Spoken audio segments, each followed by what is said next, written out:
The Classic Tales Audiobooks presents Classic Scary Tales, Volume 1, by various artists. Presented complete and unabridged, and narrated by B.J.Harrison.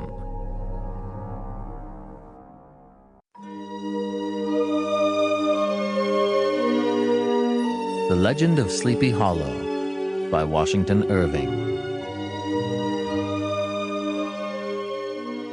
In the bosom of one of those spacious coves which indent the eastern shore of the Hudson, at that broad expansion of the river denominated by the ancient Dutch navigators the Tappan Zee, and where they always prudently shortened sail and implored the protection of St. Nicholas when they crossed, there lies a small market town, or rural port, which by some is called Greensburg, but which is more generally and properly known by the name of Tarrytown.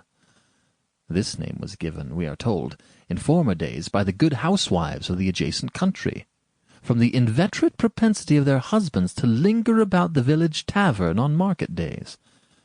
Be that as it may, I do not vouch for the fact, but merely advert to it for the sake of being precise and authentic.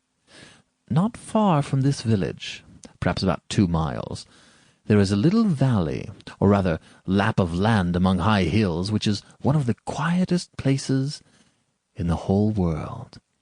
A small brook glides through it with just murmur enough to lull one to repose, and the occasional whistle of a quail or tapping of a woodpecker is almost the only sound that ever breaks in upon the uniform tranquillity.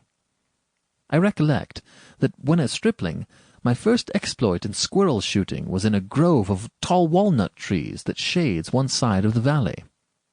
I had wandered into it at noontime, when all nature is peculiarly quiet, and was startled by the roar of my own gun, as it broke the Sabbath stillness around, and was prolonged and reverberated by the angry echoes. If ever I should wish for a retreat, whither I might steal from the world and its distractions, and dream quietly away the remnant of a troubled life, I know of none more promising than this little valley. From the listless repose of the place and the peculiar character of its inhabitants, who are descendants from the original Dutch settlers, this sequestered glen has long been known by the name of Sleepy Hollow, and its rustic lads are called the Sleepy Hollow Boys throughout all the neighboring country. A drowsy, dreamy influence seems to hang over the land and to pervade the very atmosphere.